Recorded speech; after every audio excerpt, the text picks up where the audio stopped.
Welcome back to Nick Lenz's Comic Corner Classic Less Known Classics.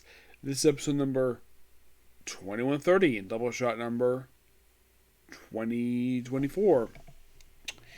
We have a Booster Gold Lead Superhero trade. Now, this Booster Gold one, well, there's about two more left to discuss Booster Gold, and excuse me, two or three more, and that's simply it for him.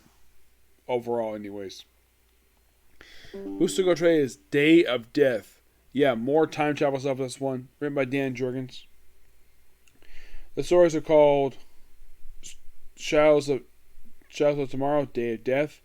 This also 1952 pickup. That's a very interesting one, with Keith Giffen on the writing and Pat Opie as the artwork. And this is the one that contains Brave Bold 23 and also contains 2025. Brave 23 just basically Booster Gold dealing with Mog. Yeah, a character become a big player and just like Lost. Yeah.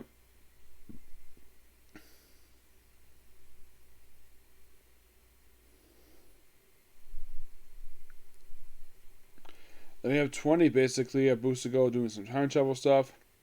Then we get to 1952 pickup where it deals like a space program. Of course, he talks to these people who think they're CIA, but not really CIA. They're basically agents of the agency.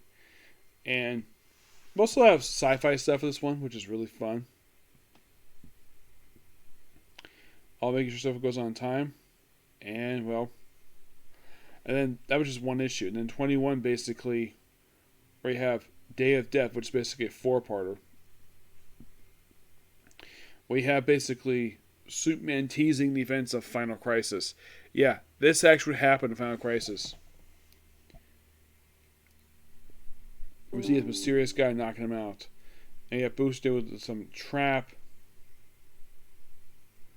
And you have Booster just walk casually to Becky, which is basically just under wraps. And then he's attacked by Dick Grayson, Batman. Yep. And then, of course, we follow up with what happened of an early story arc where Booster could try to invent the overgrown wheelchair, and then apparently they run into the Black Beetle. Yep, the Black Beetle. And then all of a sudden, basically, anybody notices there's actually two Robin memorials.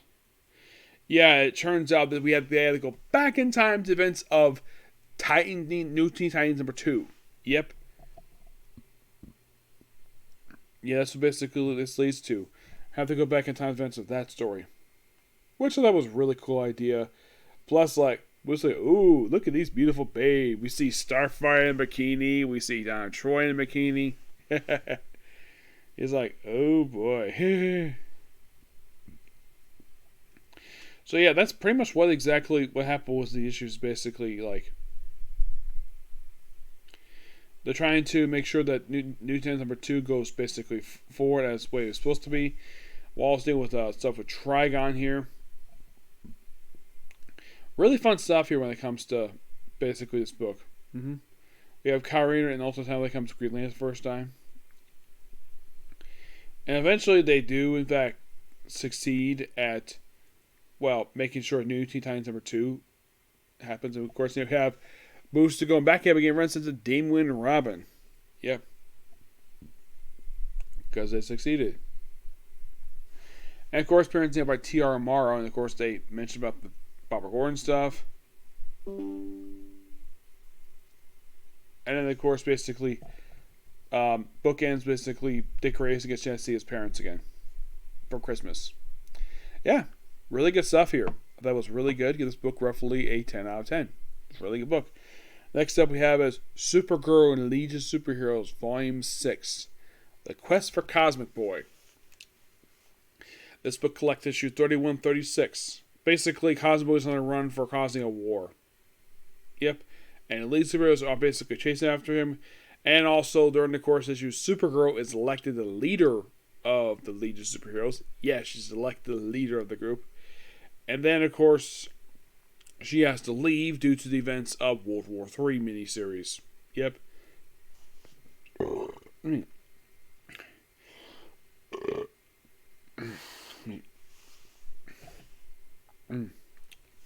Excuse me. Oh, by the way, I should mention Tony Bernard is not the writer of these. Not Tony Bernard. Mark Waid is no longer writing this series. It's Tony Bedard, and he leaves with the story arc because next story arc is next set of issues is when Jim Shooter comes back at the book. Yep, and of course, so because the fact that in the election, Light and Light was lead runner-up, Supergirl resigns, and basically Pat pushes leadership to him, and she tells him before she leaves, please take care and tell him take care of Saturn Girl, because she knows that he's in love with Saturn Girl. But yeah, really good story arc here. I thought it was really fun. And basically, in a way, this kind of ends Supergirl's Century with the League of Superheroes. Because with the very next issue, they basically revert back to called League of Superheroes for the remaining 14 issues of this run before it ends. It gets restarted the following year. Yep.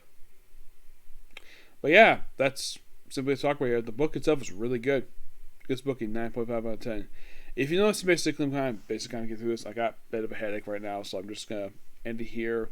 I was planning to do a comic corner, but I think I'm going to probably rest a bit before I do my comic corner. Okay, next video. Bye.